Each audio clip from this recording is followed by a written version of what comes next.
Buenas noches a todos, ¿cómo están? Bienvenidos y muchísimas gracias por aceptar la invitación a esta actividad académica de la Sociedad Vallecaucana de Anestesiología. Tenemos un gusto muy especial. La actividad de hoy la da el doctor Ernesto Reyes, anestesiólogo, jefe del Departamento de Anestesiología de la Clínica Universidad de La Sabana, profesor clínico de la Universidad de La Sabana y anestesiólogo de la Clínica Marlin de la ciudad de Chía. Aparte de eso, es líder en opinión en anestesia total intravenosa y neuromonitoría.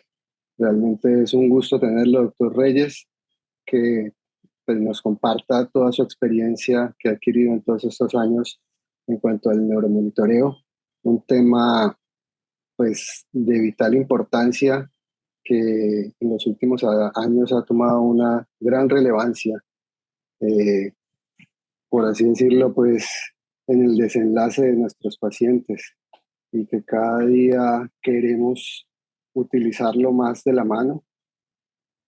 Pues tenemos entendido pues de que en algunas instituciones no es fácil realizar neuromonitoreo en todos los pacientes, pero la idea, y yo creo y soy un convencido que a futuro todos nuestros pacientes deberían de beneficiarse de este tipo de tecnologías. Muchísimas gracias, doctor Reyes, por aceptar la invitación y a todos bienvenidos esta noche. Bueno, muchas gracias a usted por la amable introducción, doctor Burbano. Entonces, estas son las preguntas que quiero que nos contestemos al final pues de esta charla. La primera es por qué debemos neuromonitorear nuestros pacientes. La segunda, sí, debemos neuromonitorear a todos nuestros pacientes. La tercera es cuáles son los mejores monitores de la profundidad anestésica. Vamos a hablar algo también de las diferentes huellas corticales que dependen pues, de cada uno de los medicamentos anestésicos. Vamos a hablar un poquito de los índices procesados. Vamos a hablar de espectrogramas y vamos a hacer una comparación que me gusta hacer entre los dos monitores, pues digamos que con los que más nos hemos visto enfrentados en los quirófanos, que son el monitor del SedLine de Máximo y el BIS de Medtronic. Acá entonces están viendo el contenido de la presentación. Vamos a entender qué es un electroencefalograma, vamos a ver algo de la historia pues, del electroencefalograma y de los índices procesados. Vamos a hablar conceptos básicos de electroencefalografía y espectrogramas, por qué monitorear a nuestros pacientes y con qué neuromonitorearlos. Entonces, lo primero que quiero que veamos es esta definición de la palabra monitor.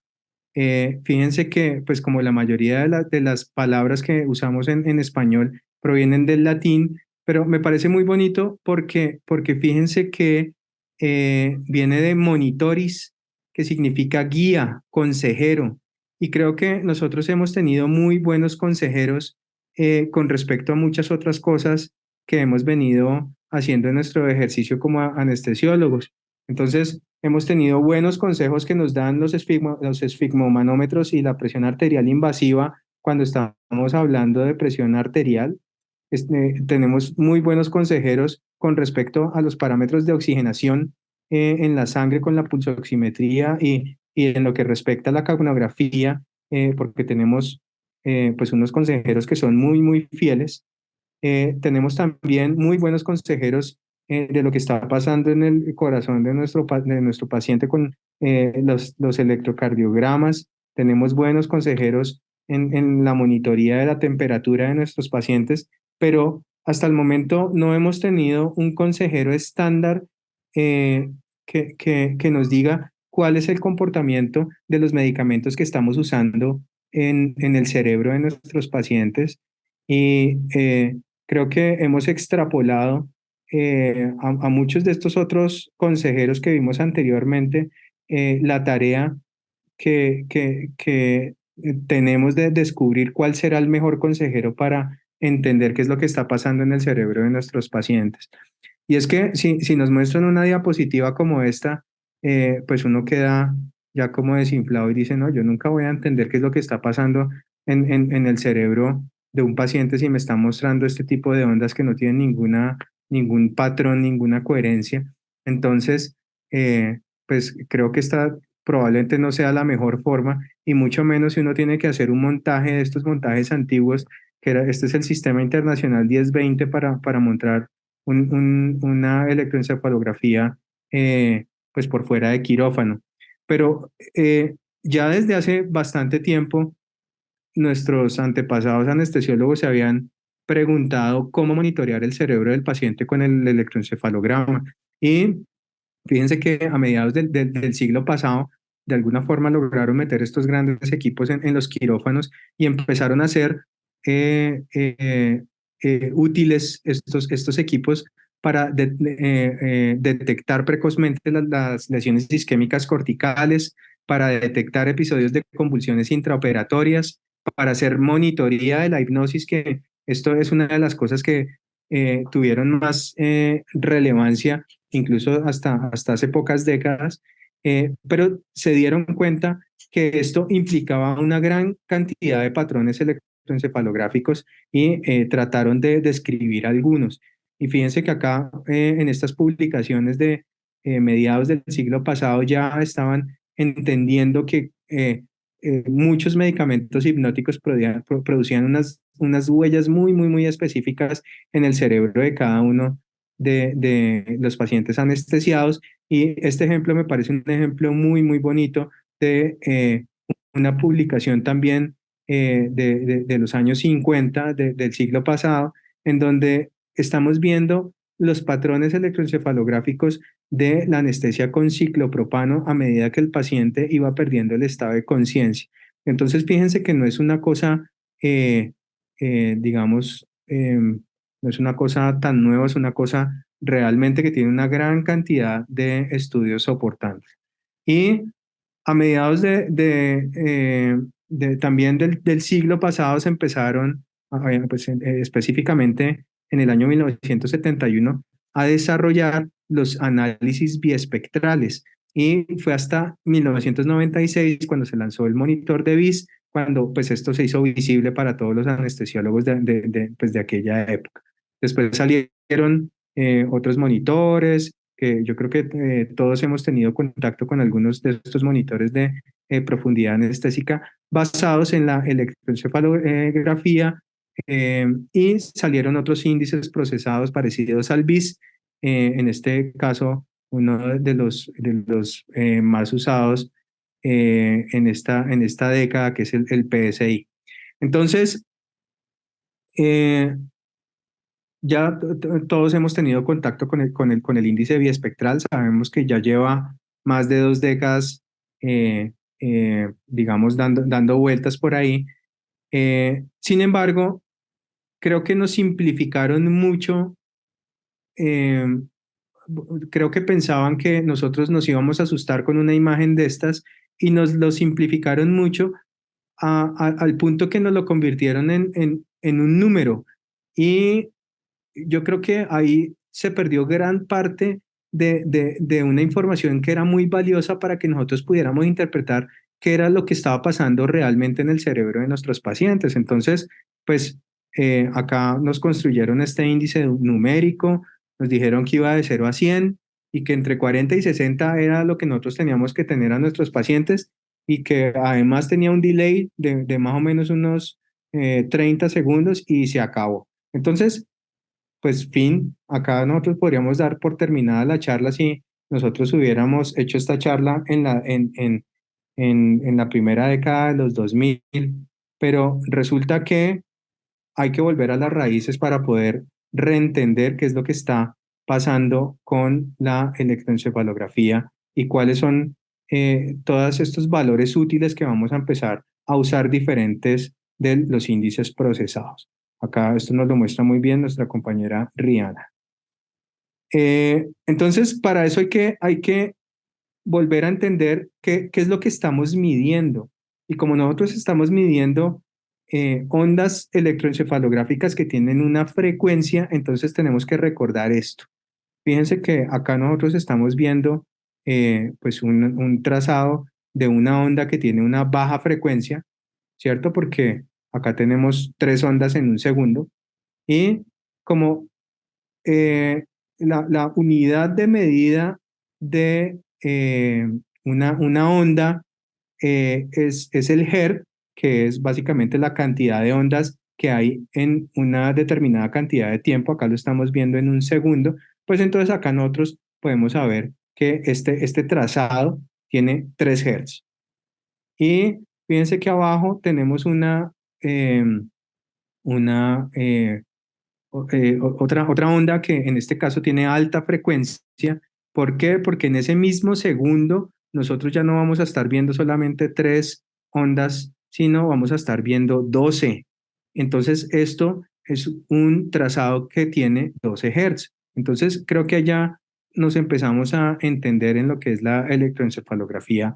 eh, y acá lo podemos ver ya en un trazo que es un trazo electroencefalográfico. Acá repasamos la medida en la que nosotros podemos medir las ondas es en hertz, y estos hertz pues son la cantidad de número de la cantidad de ondas por segundo. Entonces fíjense que acá en esta unidad de tiempo que es un segundo, nosotros tenemos ejemplos de varios tipos de frecuencias. Y acá vemos una onda lenta que tiene de 0 a 1 hertz. Acá tenemos una onda que tiene acá 3 hertz en un segundo. Entonces esto es delta. Esto pues es la nomenclatura que nosotros usamos para referirnos a una onda que va entre 1 y 4. Acá tenemos las ondas teta, que son las que van entre 5 y 8, las ondas alfa, que están entre 9 y 12, las ondas beta, que son las que van entre 13 y 25, y las ondas gamma, que son las que tienen una frecuencia mayor a 25 Hz. Eh, Acá pues les adelanto que cuando una persona está despierta, la mayor proporción de las ondas electroencefalográficas están en un patrón gamma, y esa es la razón por la que nosotros vimos en esa diapositiva anterior que había una cantidad de ondas rápidas que no tenían, digamos que como que no tienen un patrón definido.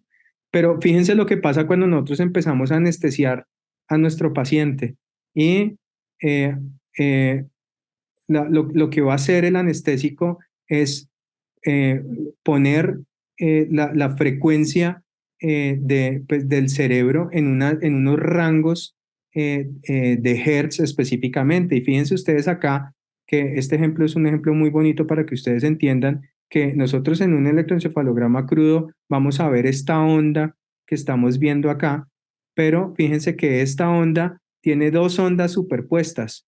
Tiene una onda con una frecuencia entre 8 y 12 Hz, que esto sería una onda alfa, y acá tenemos una muy lenta, que es una delta, que está más o menos, acá esto es un poquito más de 1 Hz, por ahí entre 1 o 2 Hz, y esta es la razón por la que nosotros vamos a entender que esto se va a traducir después en unos espectros muy específicos, que es lo que vamos a revisar con el espectrograma.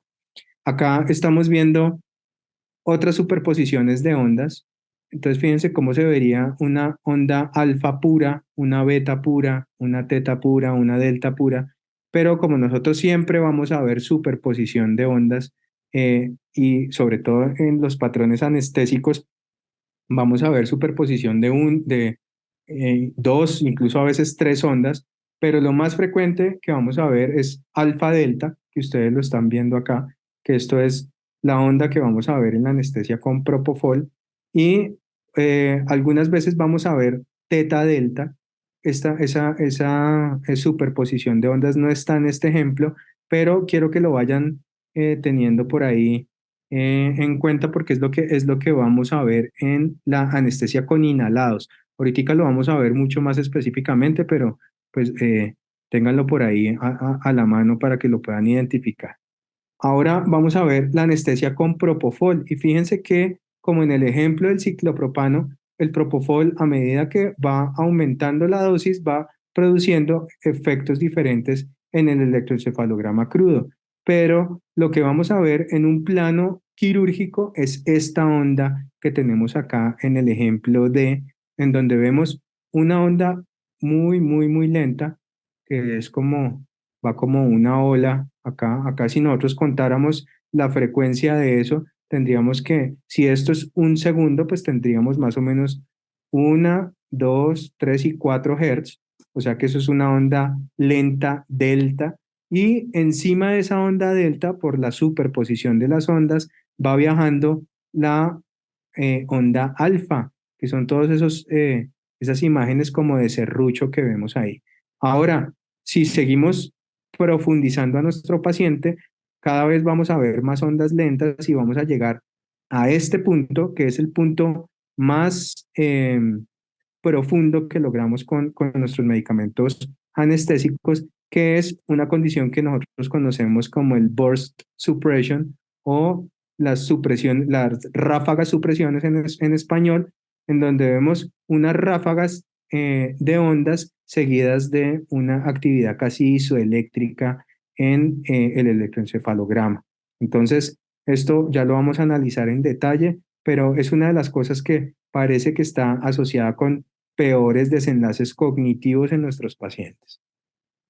Acá tenemos lo mismo para que vean otro ejemplo de cómo van transformándose las ondas a medida que uno va logrando profundidad hasta llegar nuevamente a nuestros temidos burst suppression. Acá tenemos las ráfagas y tenemos el electroencefalograma casi isoeléctrico con una nueva ráfaga.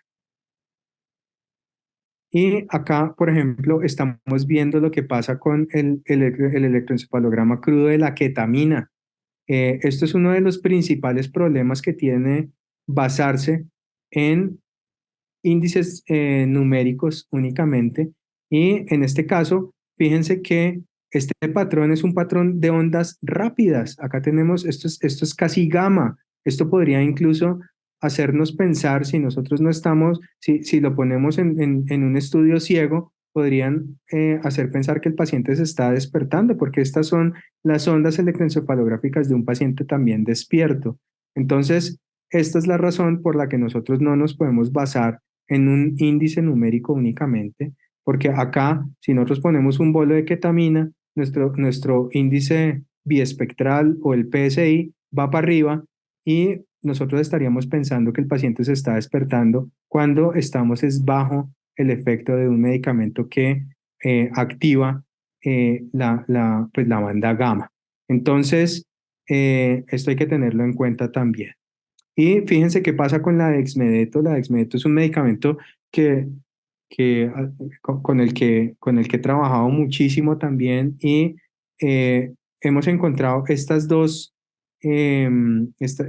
patrones electroencefalográficos que dependen de la dosis que estemos usando, pero normalmente lo que vemos a una dosis de 1 microgramo kilo hora, que es lo que uso casi siempre para empezar cirugía, vamos a ver un patrón de ondas delta, que son estas ondas lentas. Esto claramente está medido en más de un segundo, por eso ustedes alcanzan a ver pues más de como unas 8 o 9 ondas ahí, pero es el patrón de ondas lentas que da la dexmedetomidina. Y fíjense lo que pasa con los patrones electroencefalográficos de los anestésicos inhalados. Son muy, muy parecidos, pero ahorita vamos a entender en los patrones del espectro que se comportan de forma muy parecida al propofol, porque van a estar llenando la parte donde están las ondas teta y las ondas alfa. Entonces, acá lo vemos, esto pues obviamente a medida que uno lo ve y lo ve y lo ve y lo ve en un monitor se empieza a familiarizar. Claramente si ustedes lo ven ahorita, pues van a pensar que esto está muy difícil, pero les prometo que más adelante va a ser más fácil. Fíjense cómo lo veo yo acá en una anestesia que estoy dando con propofol. Acá estoy neuromonitoreando, perdón si suena muy duro, pero estoy neuromonitoreando a mi paciente con un electrodo bilateral. Por eso ustedes ven arriba a la izquierda y abajo a la derecha del paciente, pero quiero que se fijen en el electroencefalograma y fíjense que ahí hay una predominio de dos ondas electroencefalográficas. Una es una onda lenta, que es la onda en la que va montado la, eh, la, la, la onda alfa, que es la que se ve más acerruchada. Entonces, eso es lo que ustedes van a ver. Eh, entonces, eh, ya empezando a hablar un poco más de lo que pasó y por qué terminamos mostrando espectros en un monitor, todo esto se lo debemos a este gran médico, eh, que fue el creador de la transformada de Fourier, usando esta muy básica eh, fórmula matemática para lograr dividir esos espectros. Y fíjense cómo acá lo comparo con el prisma, porque es básicamente lo que nosotros estamos haciendo cuando estamos dividiendo esos patrones electroencefalográficos de la misma forma que el prisma lo hace, divide el color blanco, ¿no? Entonces, fíjense que la transformada de Fourier sirve de prisma para encontrar en qué rangos de patrón pues medido en Hertz está nuestro electroencefalograma, pues en los pacientes que estamos neuromonitoreando. Y para eso hay que entender esto que es un poco complicado, pero lo que busca es que ustedes entiendan que nosotros, para leer un espectrograma, tenemos que entender que la idea inicial estaba en tres dimensiones. Fíjense que acá en este eje, que es el eje de las Y, estamos viendo la amplitud en microvoltios, en el eje de las X estamos viendo el tiempo, pero tenemos otro eje que es el eje que está midiendo la frecuencia en hertz. Y eso ya lo vamos a entender en las diapositivas que están más adelante, eh, por qué nosotros terminamos llevando esto a colores. Y acá hay otra cosa que quiero que entiendan y son las dosis efectivas, no, las dosis efectivas no, sino los bordes espectrales 50 y el borde espectral 95. Y fíjense que acá está claro que el borde espectral 95, esto viene de un acrónimo en inglés que es Spectral Edge Frequency, por eso también le dicen CEF. Este nos explica que por debajo de ese punto en el espectro pues de los Hertz está el 95% de las ondas electroencefalográficas del paciente. Entonces, pues entenderán que es una cosa que es supremamente importante, porque si yo digo que el 95% de las ondas electroencefalográficas están por debajo de 15, pues ese paciente está alejadísimo del 25-26 del paciente despierto, entonces ese paciente está profundamente dormido. Y acá la potencia espectral media o el MEF explica en dónde están la mayor cantidad de las ondas con espectro bajo.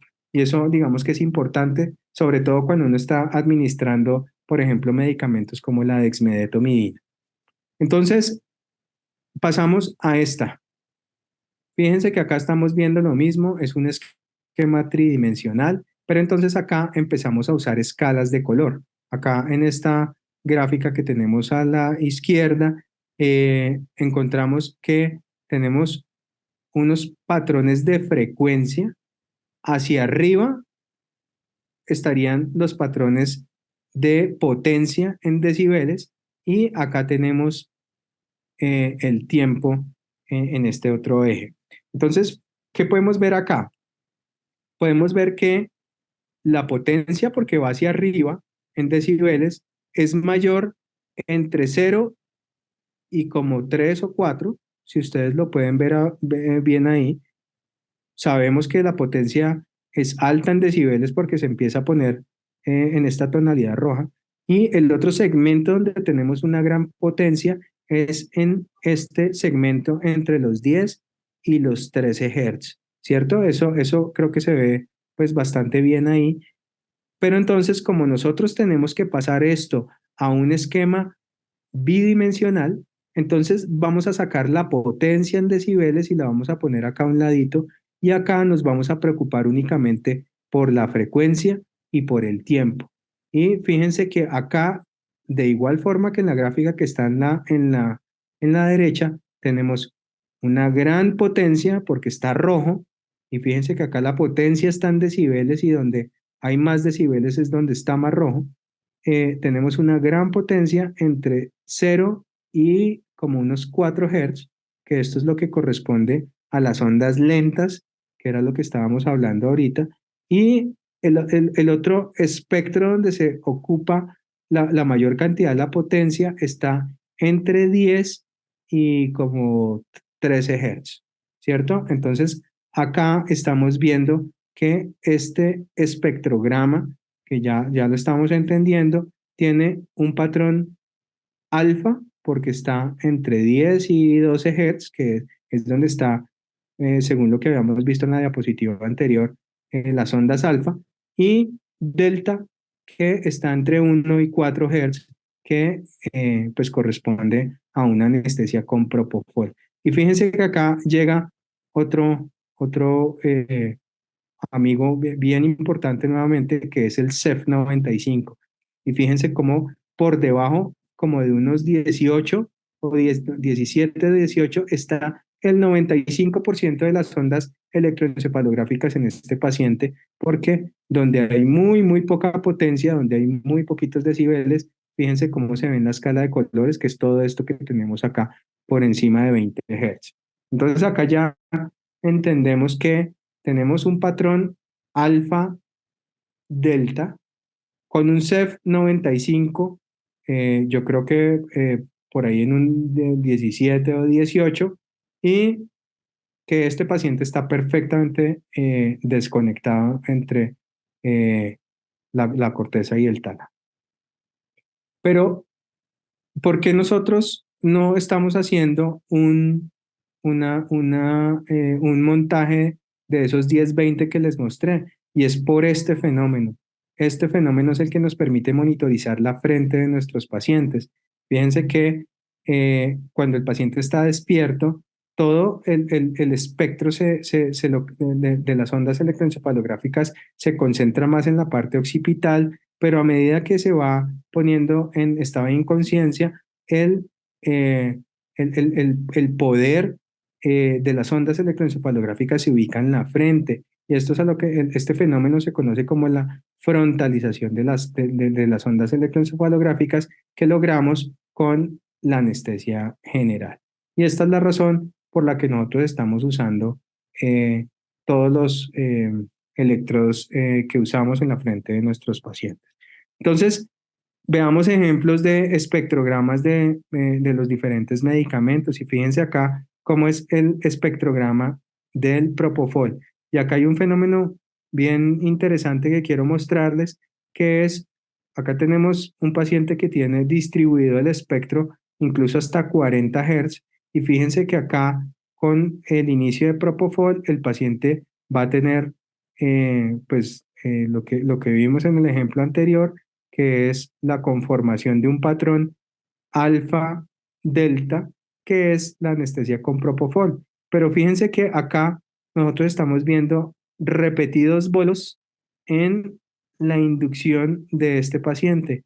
Y fíjense que este no tiene un patrón bonito como el que vemos acá, sino acá hay una gran cantidad de supresiones que hacen que probablemente el desenlace de este paciente, si tiene un cerebro frágil, sea completamente diferente a el de un paciente en el que se evitaron todos estos bolos que terminaron en una aparición de Burst suppression.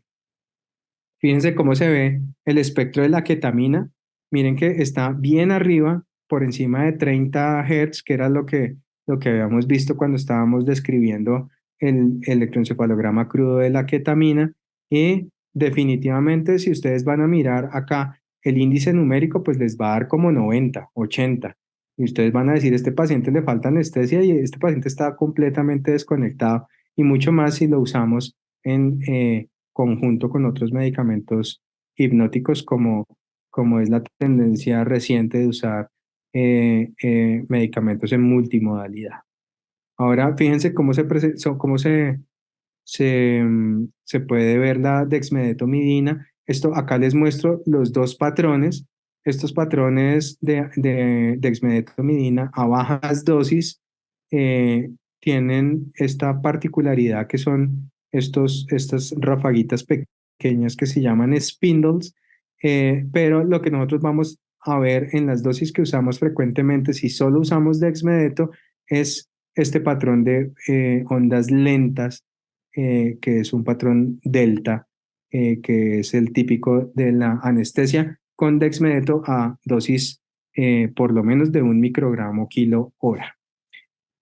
Acá tenemos los espectrogramas de los diferentes anestésicos inhalados y fíjense cómo acá, como les decía anteriormente, hay un patrón que se parece mucho al patrón de Propofol, pero fíjense lo que pasa acá específicamente con el sevoflurane, y es que empieza a llenar un segmento por debajo de alfa, que en este caso es el segmento teta, y se ve muy, muy, muy lleno ese sitio. Entonces, por eso les decía yo que muchas veces lo que uno va a ver en el patrón electroencefalográfico crudo es un patrón de superposición teta-delta, porque están muy llenos este segmento acá por debajo de los 10 Hz y sigue estando lleno el segmento de las ondas lentas, que son las ondas delta.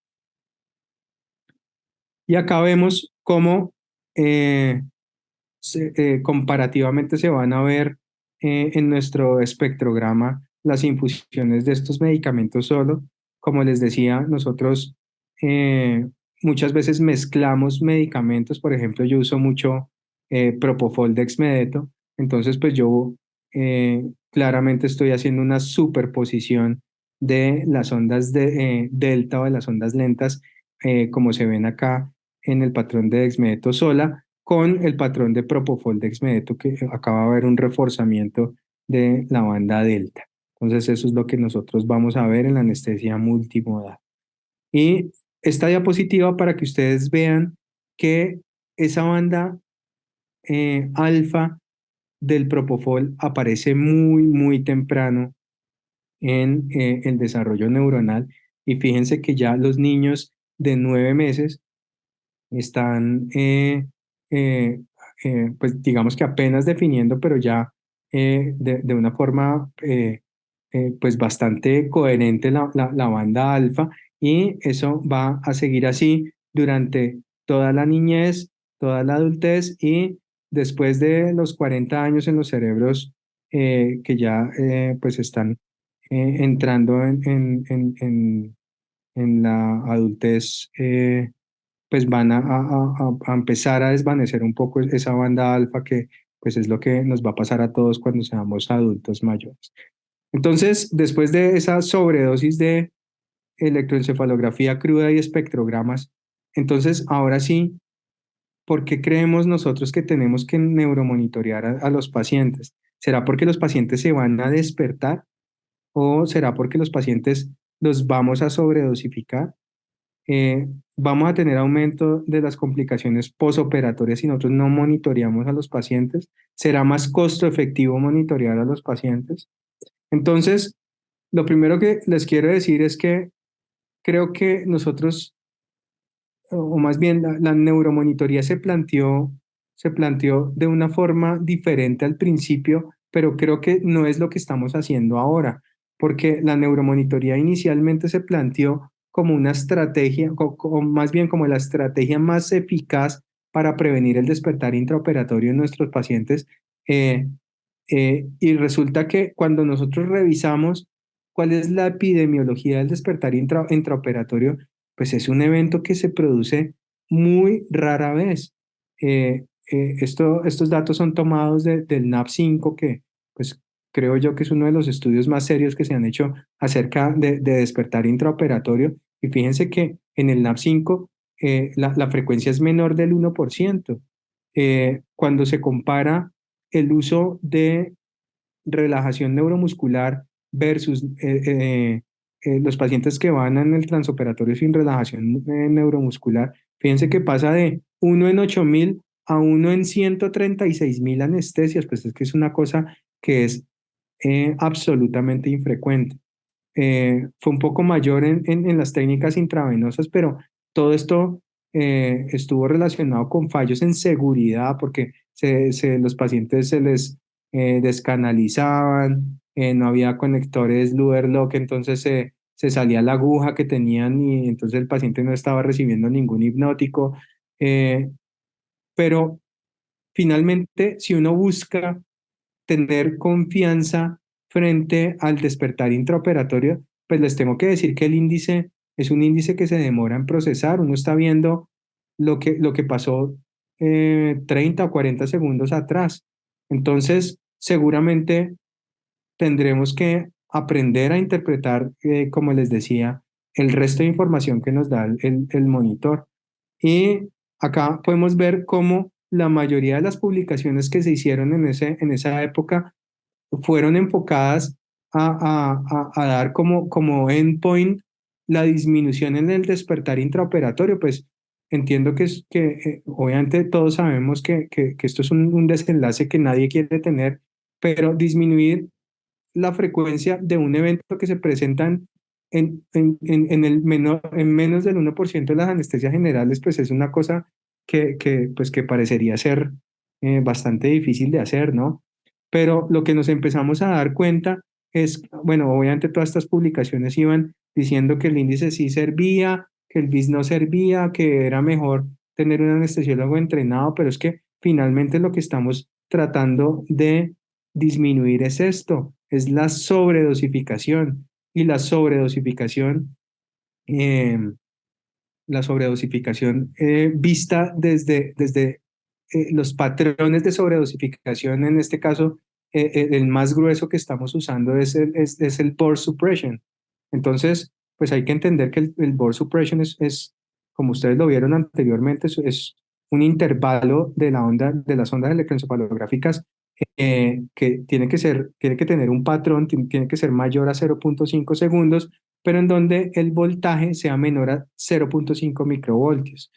Eh, Esto pues corresponde a un episodio de mínima actividad cortical y hay mucha literatura que dice que esto está relacionado con peores desenlaces en el posoperatorio. Acá, eh, pues para mostrarles nuevamente la morfología del board suppression, acá se ve pues bastante bien. Y fíjense nuevamente cómo se ve en una anestesia con propofol. Este paciente pues lleva acá una proporción del tiempo que lleva anestesiado, suprimiendo todo el tiempo y hay una gran cantidad de literatura que también avala el tiempo que dura el paciente haciendo board suppression como un indicativo pues de una alta probabilidad de que el paciente haga algún tipo de desenlace no esperado en el posoperatorio. Y acá les vuelvo a poner el paciente que recibe varios bolos de propofol, como lo que nosotros hacemos frecuentemente en la unidad de gastroenterología, por ejemplo. Hay muchos pacientes de estos que tienen cerebros frágiles que pueden hacer supresión con estos bolos. Entonces, esto es definitivamente en lo que creo que nosotros podemos impactar en el manejo perioperatorio de nuestros pacientes. Y fíjense cómo pues empezó a salir una gran cantidad de literatura que apoyaba esta premisa.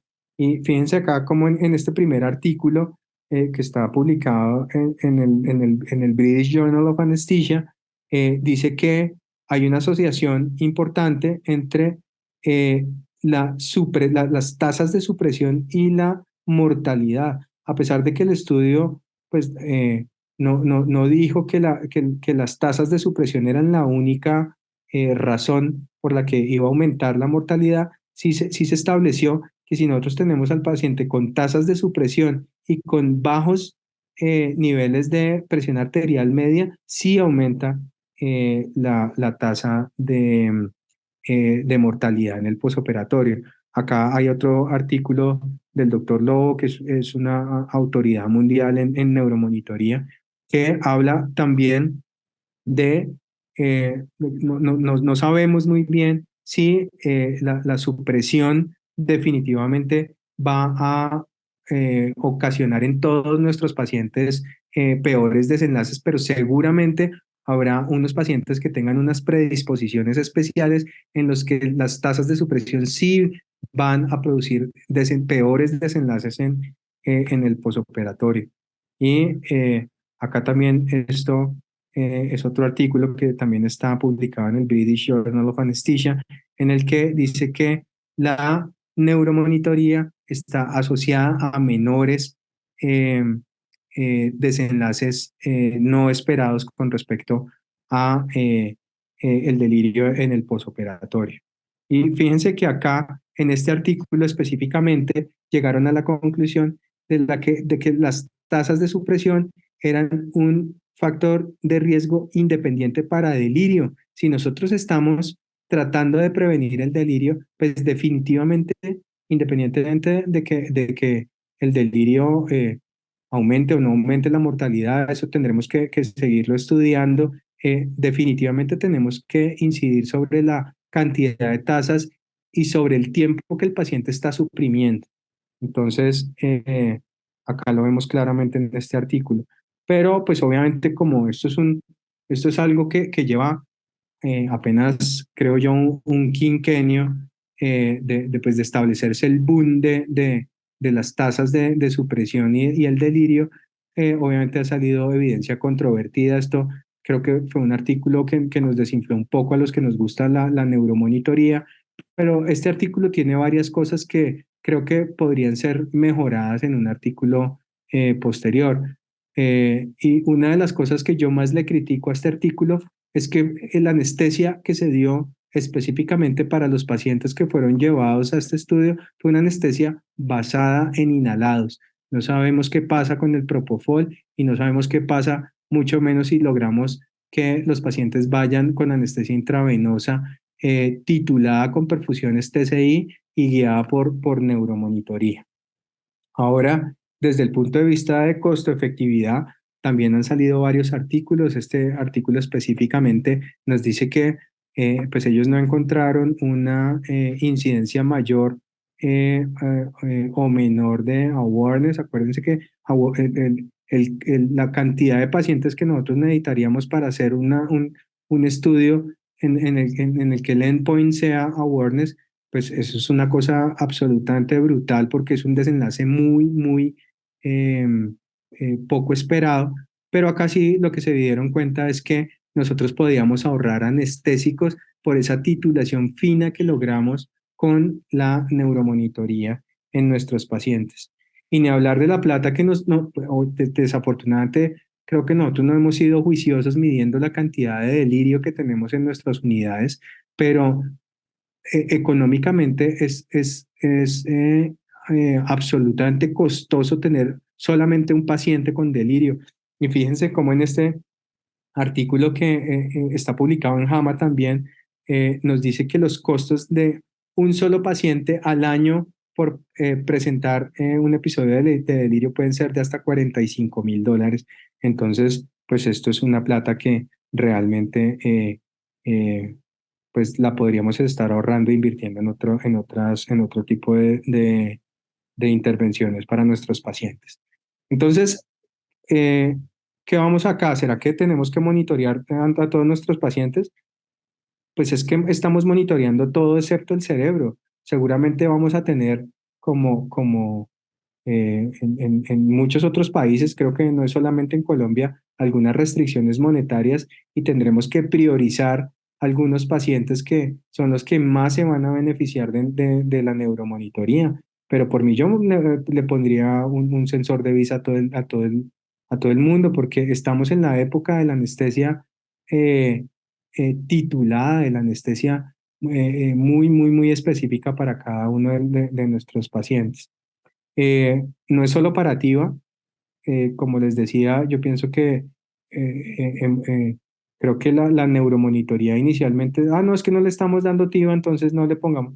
No, es que yo creo que esta titulación fina eh, aplica incluso para los anestésicos inhalados, entonces, más si uno tiene un paciente en el que sospeche que tiene algún tipo de fragilidad, pues hay que ponerle un electrodo. ¿Qué es lo que nosotros hacemos con nuestros pacientes jóvenes? Nosotros eh, mantenemos el rango de seguridad de la hipnosis, sobredosificándolos un poquito y tratando de trabajar con campanas de Gauss, que es como hemos aprendido la farmacología de los anestésicos, pero seguramente cada paciente necesita una titulación fina, como les decía anteriormente, de todos los medicamentos anestésicos. Y pues los desenlaces posoperatorios no esperados, pues claramente pueden aumentar la morbilidad. No sabemos si la mortalidad como un desenlace duro también es muy difícil de medir, pero seguramente van a aumentar los costos. Entonces, ¿con qué vamos a monitorear? Entonces, la pregunta que yo hago es, ¿qué es lo que quiero ver? ¿Quiero ver índices procesados? Seguramente van a seguir eh, siendo una muy buena forma de establecer siempre y cuando podamos ver otras cosas, qué es lo que está pasando en el cerebro de nuestros pacientes. Pero definitivamente tenemos que aprender a identificar los espectros de cada uno de los medicamentos anestésicos que estamos usando. Eh, Tenemos que saber los conceptos de borde espectral, tenemos que incluso familiarizarnos con el electroencefalograma sin procesar, que como les digo yo de tanto verlo, creo que ya eh, pues, he logrado identificar algunos patrones y definitivamente tenemos que estar pendientes de las tasas de supresión. Entonces, ¿con qué vamos a monitorear? Pues usemos un monitor que tenga todos los parámetros anteriores. Y por eso es que acá tenemos eh, pues los dos monitores que creo que son los que cumplen con toda la información que deberíamos recibir. Y acá yo quiero reproducir esto a ver si de pronto funciona. Entonces, fíjense que acá tenemos un índice procesado en el monitor de Medtronic, que es el índice de vía espectral, y acá en el monitor de Máximo tenemos un índice procesado también. Tenemos electroencefalografía sin procesar. Acá la única diferencia es que nosotros en el monitor de Medtronic podemos escoger si vamos a monitorear un hemisferio o los dos hemisferios. Yo pensaría que hay unas indicaciones muy específicas para monitorear los dos hemisferios. Entonces acá también tenemos electroencefalografía sin procesar, pero en este caso se están monitoreando dos canales bilaterales. Acá también, como les digo, lo podemos hacer y creo que ya les mostré un ejemplo. Tenemos tasas de supresión, tenemos espectrograma, espectrogramas, tenemos los bordes espectrales o CEF 95 y acá tenemos los bordes espectrales también. Y eso es básicamente lo que tienen nuestros monitores. O sea que básicamente los dos monitores tienen exactamente la misma información. Y lo que nosotros queremos convertir es esto. Como ustedes ven ahí, esas franjas negras también son tasas de supresión en esto, que es lo que logramos después de hacer una titulación fina de los anestésicos guiados por neuromonitoría. Entonces, ¿cuáles son las conclusiones hasta acá? Eh, la titulación anestésica fina solo se logra con neuromonitoría. Frente a la sospecha de un cerebro frágil, niños, adultos mayores, la monitoría debe ser un estándar de cuidado. Los mejores monitores son pues, el monitor de BIS y otros monitores que acuñen los parámetros anteriormente mencionados. Hay diferentes huellas corticales dependiendo del anestésico usado. Ya todos vimos cuáles eran esas huellas corticales que las vemos en el electroencefalograma crudo y en los espectrogramas. Y los índices procesados son cada vez menos útiles como parámetro único y sobre todo en este momento de anestesia multimodal en donde estamos trabajando sobre múltiples receptores en el cerebro de nuestros pacientes. Entonces, ahora les voy a compartir unos casos clínicos. Entonces, acá quiero que vean este paciente, fíjense que acá, antes de ponerlo a andar, estamos viendo pues el índice biespectral que está bueno, está en 40. Acá tenemos la electromiografía, acá tenemos el electroencefalograma sin procesar en la parte de arriba, en donde vemos un patrón alfa-delta, y acá vamos a ver en el espectro lo mismo, un patrón alfa-delta. Fíjense que en la inducción de este paciente, que es lo que viene inmediatamente anterior a que inicie el patrón alfa-delta, no tenemos ninguna tasa de supresión, a pesar de que sí, seguramente en la inducción con perfusiones TCI, pues el paciente tuvo un poquito más de profundidad, pero no hizo tasas de supresión. Y acá tenemos un CEF en 17. Yo creo que pues este paciente está completamente anestesiado y acá lo vamos a ver en acción.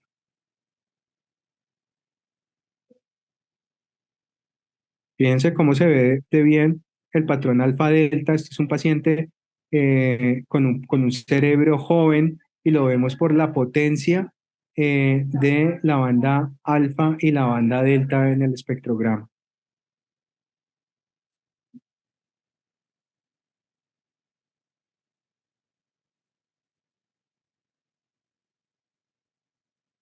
Y acá tenemos dos líneas. Esta línea blanca que ustedes ven acá arriba es el CEF, que es el mismo valor que estamos viendo acá. Y acá tenemos el azulito, que es el MEF, que es la potencia media, que también ya les había contado.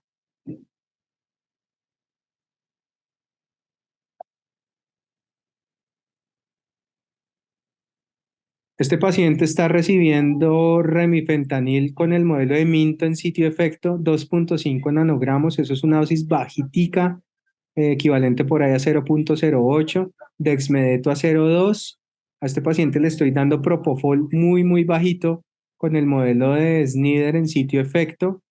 Y fíjense la monitoría tan bonita. Se ve un patrón alfa, delta muy, muy bonito. Acá tenemos un CEF en 14. El patrón electroencefalográfico da alfa, delta. Y acá estamos viendo la hemodinamia de ese paciente. Ese paciente tiene muy, muy poquito propofol. A pesar de eso, está perfectamente anestesiado.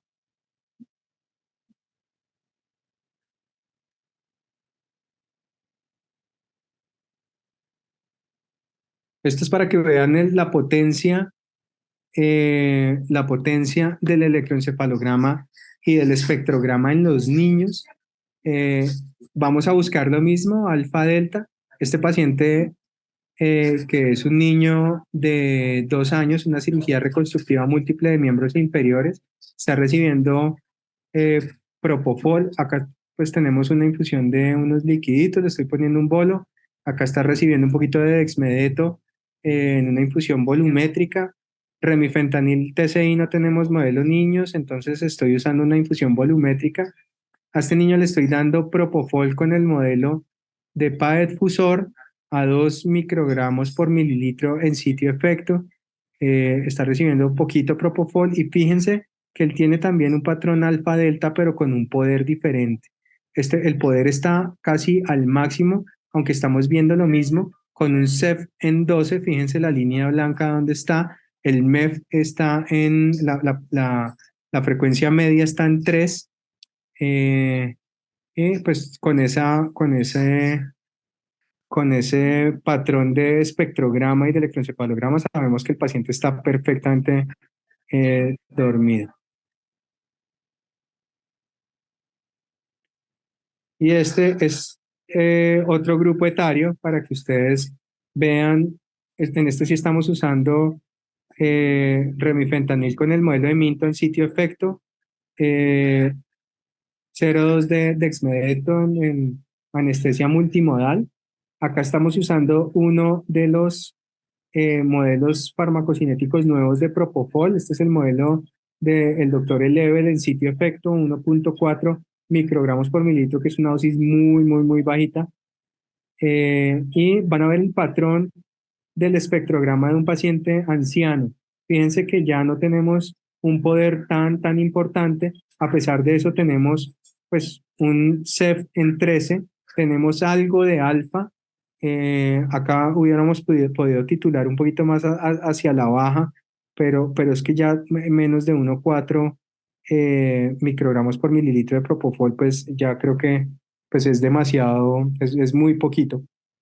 Entonces, a pesar de eso, tiene un electroencefalograma de un cerebro anciano que nos muestra lo mismo, pero con menor potencia, que es alfa delta, y un BIS que está pues bastante bueno. Perdón. Acá estamos viendo una instrumentación de columna cervical y este ejemplo es muy bonito para que ustedes vean cómo hice la titulación anestésica basada en neuromonitoría. Acá creo que no tengo vocación de youtuber, me dijeron que tenía que grabar así con el teléfono, pero creo que esto no se ve tan chévere. Acá estoy dando Acá estoy dando remifentanil con el modelo de Minton sitio efecto a 3 nanogramos. Fíjense que eso equivale a 0,08 microgramos kilominutos, una dosis bien baja, porque estoy balanceando con una infusión de dexmedeto a 0,5 microgramos kilo hora. Este paciente también está recibiendo propofol con el modelo de Snyder en sitio efecto, una dosis bien bajita, que la logramos por la multimodalidad, 1,7 microgramos por mililitro en sitio efecto. Y fíjense la titulación que logré. Al principio no se estaba viendo la banda alfa y fíjense cómo después de llegar a 1,7 la banda alfa empieza a aparecer. Y esto es lo que tenemos que hacer nosotros. Este paciente alcanzó a suprimir, si ustedes ven arriba, duró 9 minutos suprimiendo, pero eh, digamos que ese tiempo es un tiempo muy, muy corto de supresión y en este momento tiene 0 tasas de supresión, como ustedes lo ven ahí. Este paciente está recibiendo lo mejor para tener un perioperatorio adecuado. Y esto es lo que queremos evitar.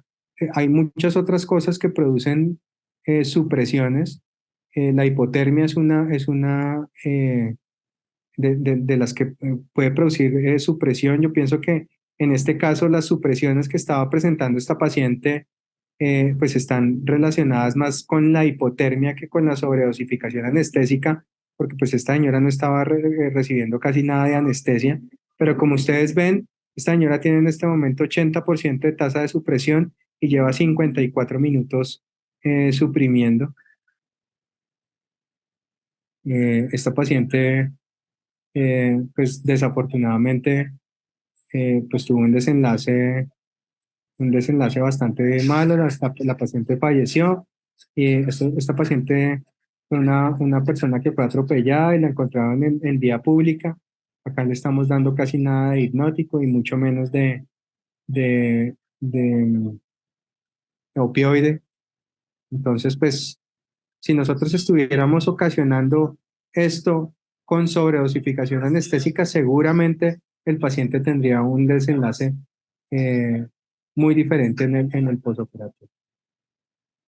Y acá esto es para mostrarles que nosotros también podemos monitorear bilateralmente con el monitor de Medtronic. Acá tenemos el electrodo el espectrograma izquierdo, el espectrograma derecho. Adicionalmente acá tenemos bis izquierdo y bis derecho, que eso no lo tiene el monitor de Máximo. El monitor de Máximo hace un cálculo del promedio de los dos índices. Acá nosotros sí podemos ver en cuanto está el índice izquierdo y el índice derecho. Y acá en el centro, como ustedes van a ver, nosotros vamos a ver un parámetro que es importantísimo cuando estamos haciendo monitoría bilateral, que es la asimetría. Y acá tuvimos 2 episodios de asimetría muy, muy pequeños, pero esta es la razón por la que yo considero que hay muy pocas indicaciones de monitoría bilateral cuando estamos monitoreando pacientes buscando titulación anestésica. Este último caso que les presento es para que ustedes vean cómo se ve el espectrograma de un paciente con anestésicos inhalados. Acá estamos administrando remifentanil con el modelo de Minto en sitio efecto a 4 nanogramos por mililitro. Esto sí equivale como a 0,15 microgramos kilo minuto. Y a este paciente le estamos dando desflorane y fíjense ustedes cómo se llena la parte en donde estaría teta, pero alfa también. Entonces acá nosotros vemos pues un CEF95 que está en 12, pero una gran potencia en alfa y teta, además de delta. Este paciente está recibiendo 0,6 MAC de desflorane y fíjense que estoy usando muy bajitos, estoy usando microflujos, que es lo que se recomienda ambientalmente para tratar de disminuir un poquito la huella de carbono del desflorante. Esto era lo que tenía para contarles, espero que les haya servido sobre todo para crear más dudas. El próximo año los espero en Tibamérica 2024, lo voy a hacer en Cartagena de Indias. Viene otra vez todos los profesores de Tibamérica, o sea que va a ser un evento que va a estar muy bueno como el que hicimos el año pasado en la universidad.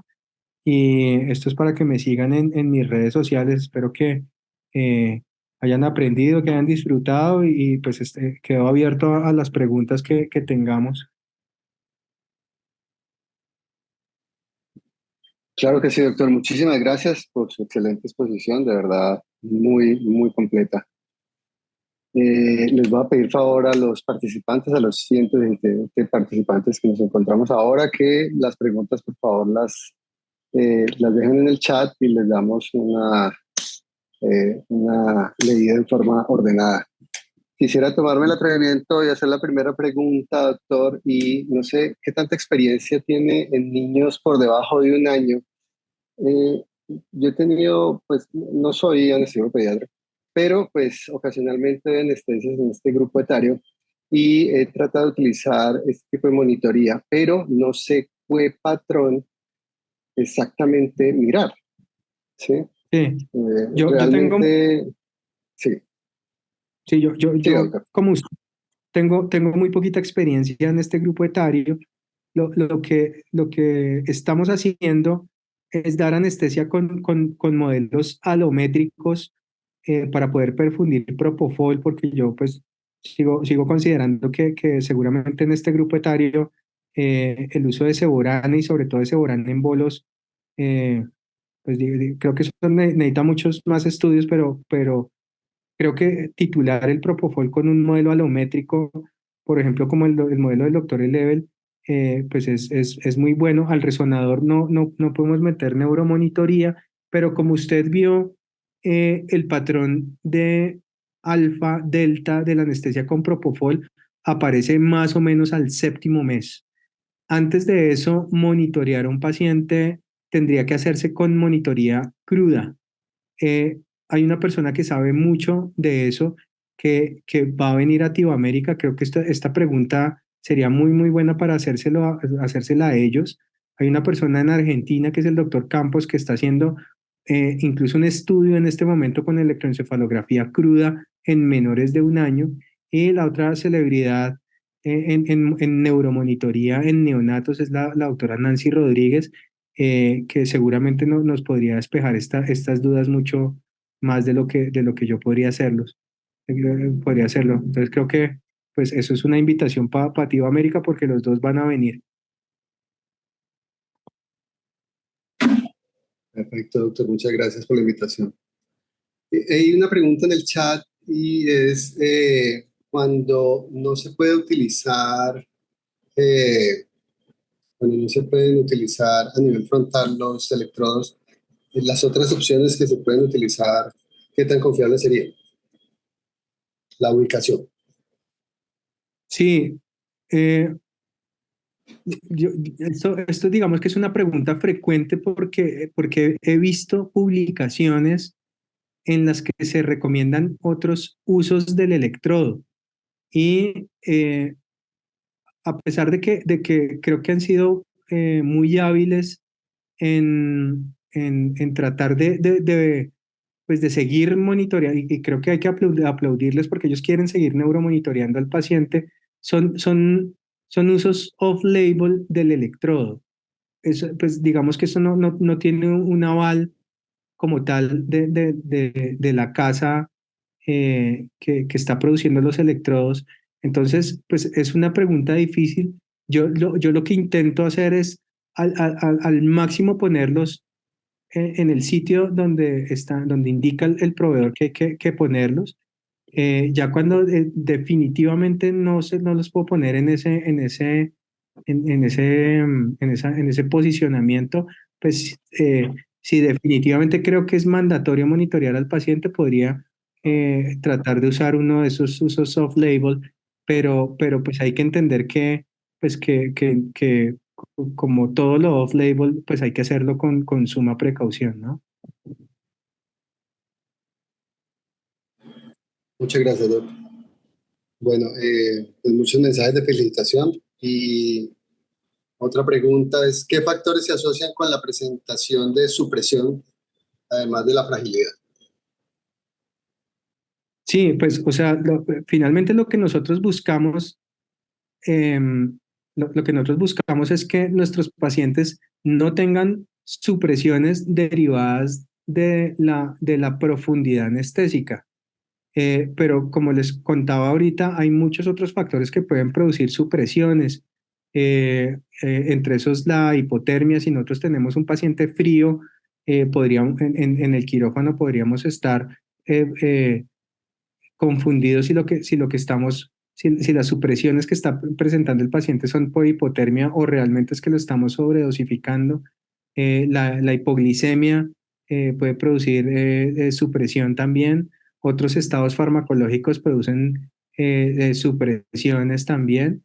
Eh, hay una cosa que es muy interesante y es que los medicamentos anestésicos que producen supresiones son los GABAérgicos.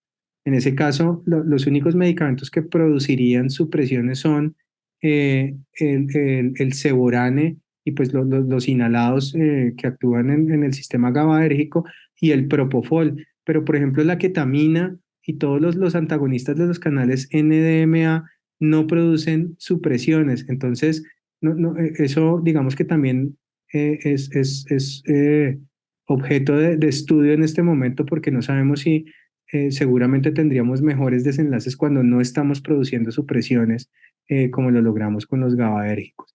Y esto también nos pone en el escenario de que el propofol produzca la misma toxicidad neuronal que producen los anestésicos inhalados. Y creo que eso también tiene de largo y de ancho y lo que se viene en investigación en supresiones derivadas del propofol, pues es muy, muy interesante y ojalá tengamos muchos documentos prontamente sobre eso. Gracias, doctor Reyes. Eh, bueno, también pues comentarios con respecto a la utilización de este tipo de tecnologías, que realmente debiéramos utilizarla cada vez más en nuestros pacientes. Una Sí, pregunta, ¿qué tipo de sí, señor. preparación de piel utiliza para garantizar el mejor contacto y adherencia de los electrodos? Eh, sí, esto me parece que es una pregunta importante porque muchas veces los pacientes tienen la piel un poco grasa y eso puede aumentar la impedancia entre la piel y el electrodo. Entonces, normalmente yo trato de hacer aseo de la zona frontal con un isopañín.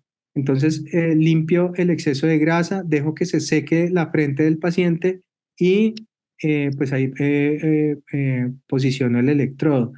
Eh, yo siempre he pensado que nosotros tenemos que buscar la posibilidad de que el electrodo sea de un único uso, porque pues finalmente esta es la única forma en la que nosotros podemos lograr que el paciente reciba lo mejor. Si uno está reutilizando constantemente los electrodos, seguramente el segundo posicionamiento pues ya no va a tener la misma confiabilidad del primero. Entonces yo lo que creo es que hay que tratar de buscar las formas para que las CPS y los entes con los que, de salud con los que trabajamos entiendan que lo que le estamos haciendo es ahorrar plata a las instituciones en todo lo que se relaciona con disminución del consumo de los medicamentos anestésicos, disminución de la presentación de los episodios de delirio en el posoperatorio.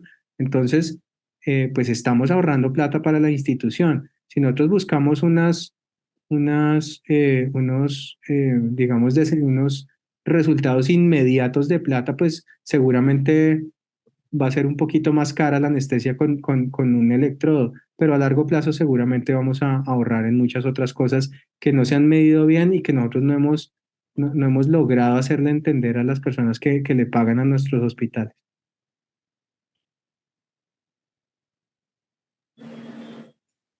Perfecto, doctor.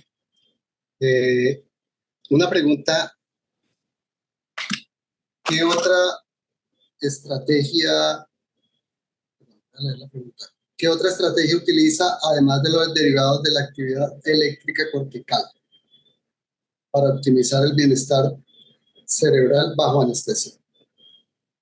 Eh, esta pregunta me gusta porque esta pregunta creo que va encaminada a una tendencia actual que es la multimodalidad.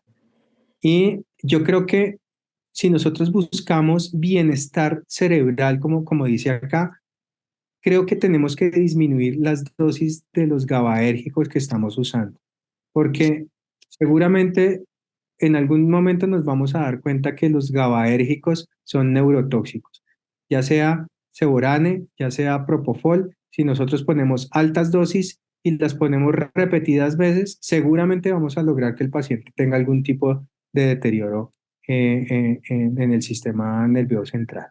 Entonces, creo que todo lo que esté encaminado a disminuir la dosis de los GABAérgicos seguramente va a producir bienestar cerebral. Entonces, en este caso, como ustedes vieron, yo uso multimodalidad con dexmedeto. Hay muchas otras formas de hacer multimodalidad, incluso asociando más de 4 o 5 medicamentos. Yo lo que creo es que pues ya una tercera bomba pues ya es un poquito dispendioso, entonces yo por eso trato de hacer propofol, remifentanil, dexmedeto, pero además creo que la dexmedeto, además de ayudarme a disminuir la dosis de los GABAérgicos que estoy usando, tiene un efecto neuroprotector in situ que está relacionado con las vías que usa para las vías eh, noradrenérgicas en las que actúa la dexmedeto. Entonces, creo yo que la multimodalidad y además la neuromultimodalidad guiada por neuromonitoría es una de las mejores formas de eh, producir bienestar cerebral en nuestros pacientes. Muchas gracias, doctor. Voy a leer las últimas 3 preguntas, pues ya por tiempo. Para los que no tenemos monitores de BIS sin espectrograma, ¿qué valores de BIS están asociados a pulse suppression? Recuerden que digamos que el índice biespectral utiliza tres rangos de frecuencia. Entonces tiene un rango alto, un rango intermedio y un rango bajo. Y el rango bajo está o se presenta cuando el paciente tiene un índice biespectral por debajo de 40. Entonces es muy difícil establecer si el monitor no tiene como tal las tasas de supresión, si el paciente suprime o no. Pero creo que ahí es un poquito más difícil porque la titulación debería ser siempre para lograr, si uno quiere asegurarse de que el paciente no va a tener tasas de supresión, debería asegurar que el paciente tenga un índice biespectral mayor de 40. Pero creo que lo mejor sería tratar de actualizar el monitor, porque pues finalmente no solamente son las tasas de supresión, sino una gran cantidad de información diferente al índice biespectral y a las tasas de supresión que pues obviamente enriquecen eh, eh, la forma como la que con la que nosotros estamos tomando las decisiones frente a la hipnosis de nuestros pacientes. Gracias. La siguiente pregunta es, gracias, muy buena ponencia. ¿Qué dosis de mantenimiento de Propofol es recomendable durante el manejo multimodal? Sí, yo trato, siempre que estoy neuromonitoreando a mis pacientes, trato de que la dosis de Propofol sea titulada por neuromonitoría. Y como ustedes se dieron cuenta en uno de los ejemplos que les mostré al final de la ponencia, yo casi nunca uso una dosis fija, sino trato de hacer titulación a la baja hasta que logro lo que quiero ver en la monitoría. Entonces, yo si tuviera que dar una anestesia intravenosa pues, sin guía de neuromonitoría, pues uno podría usar una dosis con el modelo de Snyder en sitio efecto por ahí entre 2.3 y 2.5, pero yo creo que esa es la misma fórmula que hemos hecho por un montón de años de los 0.6 MAC, y yo creo que pues ojalá todos tengamos la disponibilidad de un monitor para que podamos hacer titulación para que el paciente reciba estrictamente lo necesario que necesita para tener un estado adecuado de inconsciencia en el que el paciente esté adecuadamente dormido y esté lejos de tener un riesgo de que se despierte, pero también esté lejos de la sobredosificación anestésica, que creo que eh, nosotros hacemos en una gran cantidad de los pacientes cuando no los neuromonitoreamos. Sí, doctor. Excelente. Completamente la razón. Y la última pregunta, muchas gracias, doctor. Excelente presentación. Pregunta, ¿diferencia o similitud entre el uso de dexmedetomidina y ketamina en la neuromonitoría? Diferencia.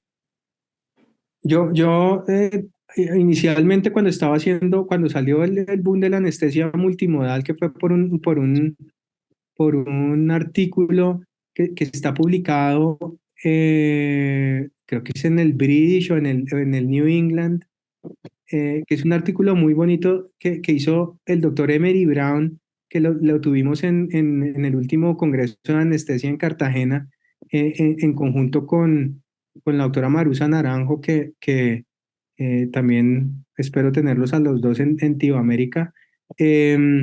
Yo voy haciendo cuñas porque si no, no van, y yo necesito que todo el mundo vaya. Entonces, ellos describieron la técnica. Marusa, ella usa cero opioides, eh, entonces ella casi siempre usa dexmedeto-queta en infusión o usa dexmedeto-lidoca, y pues está bien porque está actuando sobre receptores diferentes en el sistema nervioso central. Entonces yo intenté hacer lo mismo, usaba propofol, remifentanil y usaba dexmedeto y queta en infusión. Después de discutirlo eh, con el doctor Víctor Navarrete, que es un experto en ketamina, entendí que la ketamina en bolos tiene un comportamiento muy parecido al de la ketamina en infusión. Entonces empecé a usar bolos de ketamina horarios con la infusión de dexmedeto. Pero después me di cuenta de que la titulación de los GABAérgicos que yo lograba solamente con la dexmedeto, eh, o más bien con la dexmedeto ketamina, la lograba solamente con la dexmedeto, entonces dejé de usar ketamina. La ketamina creo que es un medicamento que tiene toda la utilidad, y fíjense que fue uno de los medicamentos que nos está sacando de la comodidad de leer un número. Creo que tiene de aquí en adelante muchísimos usos, eh, y en la anestesia multimodal tiene toda la cabida, pero ya no la estoy usando tanto.